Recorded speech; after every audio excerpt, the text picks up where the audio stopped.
Bismillahirrahmanirrahim. Assalamu alaykum. Hürmetli televizyon görüşler. İstiklal Gündüzlük haberler programımızı görüşünlerini kızgın karşı alımız. Ben Abdullah Yalqun. Programımızda vatanımız Şarkı Türkistan ve dünya gün tertibinde bulup atkan en muhim haberlerini huzuruna sunuşturuşumuz. Qanamızda diqqatinglar ekranımızı bolsun. Xitoyning olimpik jarayonida chet ellik muxbirini qo'g'lash voqeasi g'ulg'uli qo'zg'adi. Gollandiyaning bir muxbiri Beijing qishliq olimpik musobaqasini bevosita tarqatayotganda Xitoy bexatarlik xodimlari tarafidan qo'g'lab chiqarilgan bo'lib, Xalqaro olimpik komiteti bu haqda ifoda bildirdi. Amerika ovozining xabarida bildirilishicha, Gollandiya ommaviy radio kanali NOSning Beijingda turishliq muxbiri Dendas Beijing qishliq olimpik tanarkat musobaqasining ochilish marosimini ulab tarqatayotganda Xitoy bexatarlik xodimlari tarafidan ittirib chiqarib etilgan. Bu voqea to'rda keng tarqalgandan keyin Xalqaro olimpik komiteti atisi ifoda bildirib, bu voqeaning oz uchraydigan bir kelishmaslik ekanligini aytgan. Xitoy tashviqot organi Yer shari vaqt gazetami bu haqda xabar yozib, mazkur muxbir va uning operatorining vaqtliq boshqarish rayoniga kirib olganligini, salohiyati haqida hech qanday isbot chiqarmaganligini, shunga bexatarlik xodimlarining ularni chiqarib etishining yo'lliq ekanligini da'vo qilgan. Gerçi Xitoy va Xalqaro olimpik komiteti olimpik mezgilda chet el muxbirlarining fikr erkinligiga kapolatlik qiladiganligi to'g'risida va'da bergan bo'lsa-mu, ammo xalqaro jamiyat yanada chet ellik muxbirlarning Xitoyda erkin xizmat qila olmaydiganligidan andisha qilib kelgan edi. Xitoyning irqiy qirg'inchilik jinoyatini yoshirishdagi yangi taktikasi oshkorlandi. Yaqinqi mezgillarda Xitoyning yollanma to'r qo'shuni irqiy qirg'inchilik olimpiki degan hashtagni zo'r turkumda tarqatgan bo'lib, mutaxassislar Xitoyning bu usul orqali ijtimoiy taratqulardagi tanqid sadolarini ko'maytirishga uringanligini bildirishdi.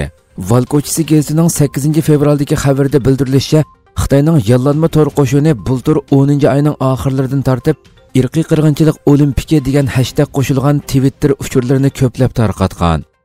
Halbuki mazkur hashtag xalqaro jamiyatning diqqatini Xitoy rejimining Sharq Turkistonda sodir qilayotgan irqiy qirg'inchilik jinoyatiga va mushundaq sharoitda normal o'tkazilayotgan Beijing qishliq olimpikiga qaratish uchun ishlatilib kelgan edi. Mutaxassislarning bildirishicha, mazkur taktika hashtag kalkuni deb tanilgan bo'lib, asosliq roli kun tartibida bo'layotgan hashtaglarning rolini va ta'sirini suslashtirish ekan. Xitoyning zo'r turkumdagi avtomatlashgan Twitter hisoblari mazkur hashtagni butunlay aloqasiz ahamiyatsiz uchurlar bilan qo'shib tarqatish orqali muhim uchurlarni ko'mib qo'ydi ekan. Buning bilan irqiy qirg'inchilik olimpikiga aloqador mazmunlarni izlaganlar ko'pincha munosabatsiz mazmunlarga erishidi ekan. Mutaxassislar bu haqda to'xtalib, Xitoy rejimining soxta tashviqot orqali Sharq Turkistondagi irqiy qirg'inchilik jinoyatini yoshirishga uringanligini, shuning bilan birga Beijing qishliq olimpikini kuchab tashviq qilayotganligini, irqiy qirg'inchilik olimpiki degan hashtagning dal bu ikki nuqtani o'ziga mujassamlaganligini, bu sababli Xitoyning maxsus bu hashtagni hujum nishoni qilganligini bildirishgan. Xabarda qayd qilinishicha, Xitoy rejimining aloqador doiralari bu haqda tushuncha berish haqidagi talabga inkas qaytarmagan. Xitoyning Nepal zaminiga besib kirganligi oshkorlandi. Nepal hukumatining oshkorlangan bir dokumenti Xitoyning chegaradan halqib o'tib, Nepal zaminini ishg'ol qilib olganligini ko'rsatib berdi. Amerika ovozining bu vaqtdagi xabarda bildirilishicha, Nepal hukumatining sirtqa oshkorlangan bir dokumentida Xitoyning o'rtaq chegara rayonida harakat qilib, Nepal zaminiga tajovuz qilganligi ko'rsatilgan. Bu Nepal hukumatining tunji qatim Xitoyning Nepal chegarasi ichidagi mudohala harakatini rasmiy ayiblashi hisoblandi ekan. Mazkur dokumentga erishgan BBC uning bir qism mazmunini e'lon qilgan bo'lib, dokumentni Nepal hukumati bultur 9-oyda tayyorlagan. Bundan ilgari Nepalning g'arbidagi Tibet bilan chegaralanadigan Xumla rayonida Xitoyning harakat qilayotganligi to'g'risida xabarlar tarqalgan. Dokument oshkorlangandan keyin Nepalning aloqa ministri Gyanendra Bahadur Karki qo'shni davlatlar bilan bo'lgan har qanday chegara masalasining diplomatik yo'llar bilan hal qilinadiganligini, bu masalalarning aslida yuz bermasligi kerakligini, Nepal hukumatining bu xil ahvollarning oldini oladiganligini aytgan. Xitoyning Nepaldagi bosh elchixonasi bo'lsa, Xitoyning tajovuzchilik harakatini inkor qilgan. Nepal hukumati yaqinqi yillardan buyon Xitoy bilan munosabatni yaxshilash uchun tirishchilik ko'rsatib, Nepalning janubdagi qo'shnisi Hindiston bilan bo'lgan munosabat tangponligini saqlashga uringan. Dokumentda oshkorlangan masalalar Nepal-Xitoy munosabatining taraqqiyotiga besim elib kelishi mumkin ekan. Nepalning Tibet bilan o'rtaq chegarasi Himalaya tog' tizmasini bo'ylab 1400 kilometrga yetadigan bo'lib, ikki davlat 1960-yillarning beshida tunji qatim chegara shartnomasi imzolagan. Chegara rayoni chat yaqin joylarda bo'lg'achqa, shundaqli chegara belgilarining oraliqi yiroq bo'lg'achqa, chegara siziqining qayerda ekanligini aniqlash qiyin ekan. BBC erishgan xabarlarga asoslanganda Nepal hukumati soqchi va hukumat vakillaridan tashkillangan tekshirish guruhisini Xumla rayoniga avatgan. Tekshirish guruhi Nepalning Lalongjong rayonida Xitoy bexatarlik qismining nazorat qilishi sababli diniy faoliyatlarning cheklamaga uchraganligini, Xitoy tarafining Nepallik dehqonlarning chorva beqishini cheklaganligini, shundaqli chegara rayonida o'stan va yo'l yasashga uringanligini bayqagan. Bir qism analizchilarning bildirishicha, Xitoy bu orqali Hindistondan ogohlantirayotgan bo'lishi mumkin ekan. Shundaqli Xitoy turli bostirishlarga uchragan Tibetlarning bu yer orqali chet elga qechishidan ansiraydi ekan. Navbatda Nepalda taxminan 20 ming Tibet panohlanuvchi yashaydi ekan. Ularning ba'zilari yana davomli Nepal orqali Hindiston va boshqa davlatlarga berib panohlandi ekan. Xitoy yaqinqi yillardan buyon bu xil qechish yo'llarini taqashga uringan. Indoneziya Islom birligidan bir hay'at o'limalar birligini ziyorat qildi.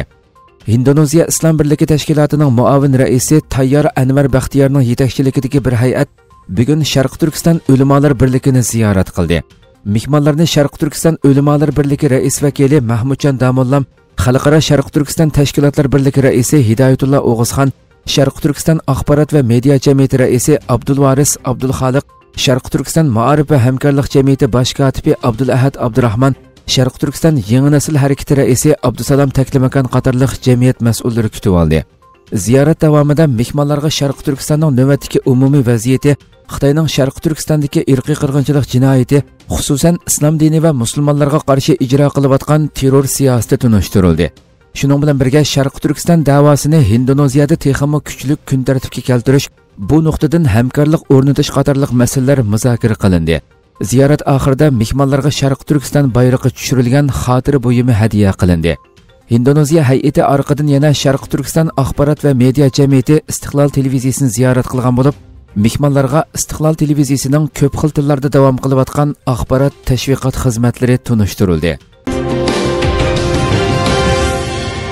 Hindistonda hijobni cheklash qaroriga bo'lgan norozilik kuchaymoqda.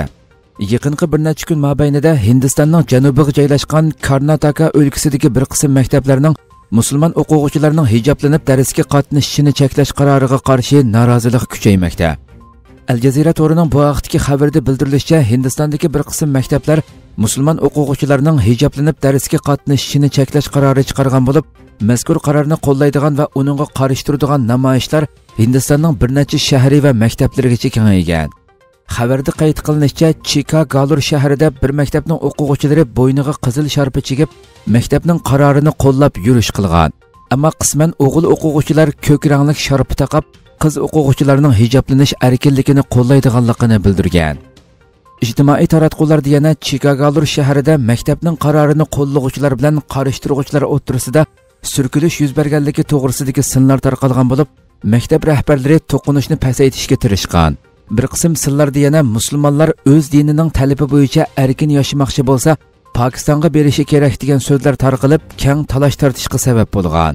Undan boshqa Hindistondagi musulmon o'quvchilarning ma'arif o'rinlari va darsxonalarda hijoblanish huquqini qo'llash maqsadida ijtimoiy taratquv supalarida hijob bizning huquqimiz nomli hashtag faoliyati boshlangan.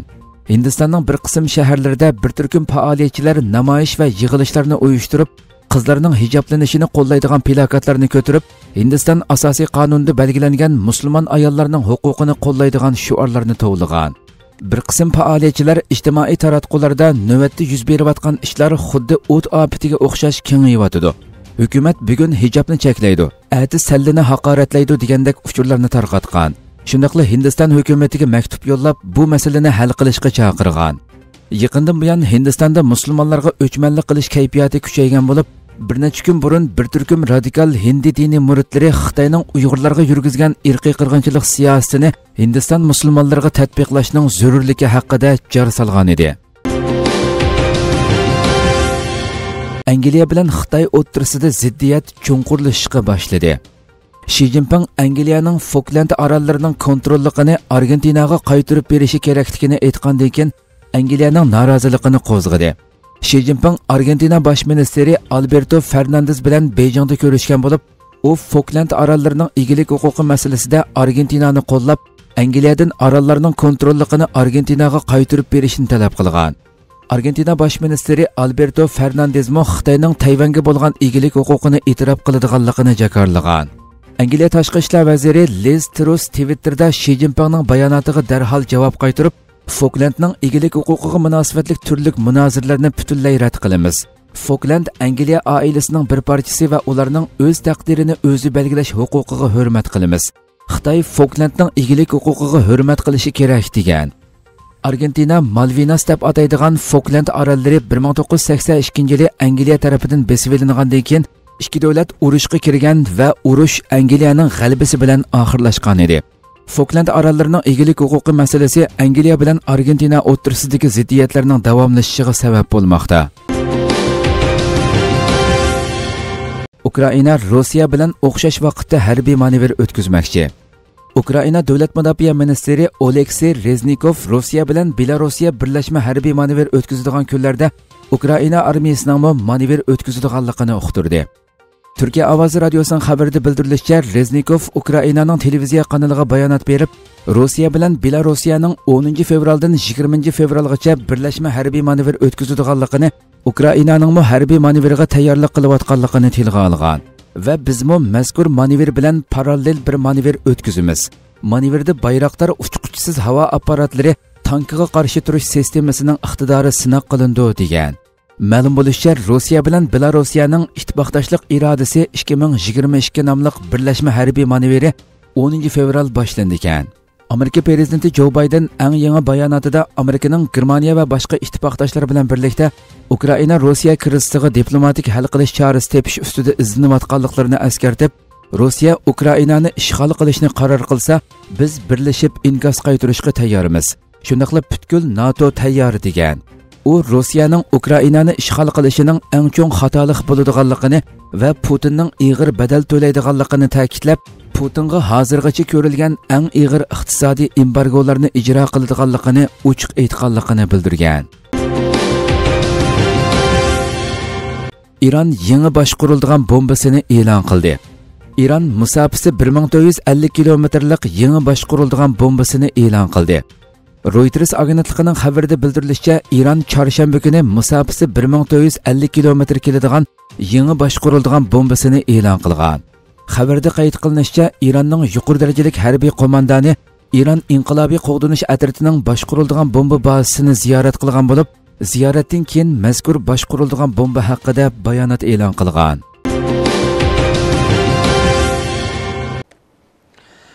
Hurmatli televizor ko'ruvchilar, shuna qilib bugungi xabarlarimiz mushada oxirlashdi. Inshaalloh atiki programmamizni ko'rishgacha sizlarni janobiy Allohga topshiramiz. Shuna qilib program oxirida ekran orqasidagi barcha xizmatdoshlarimga ko'pdan ko'p rahmat aytaman. Assalomu alaykum va rahmatullohi va barakatuh.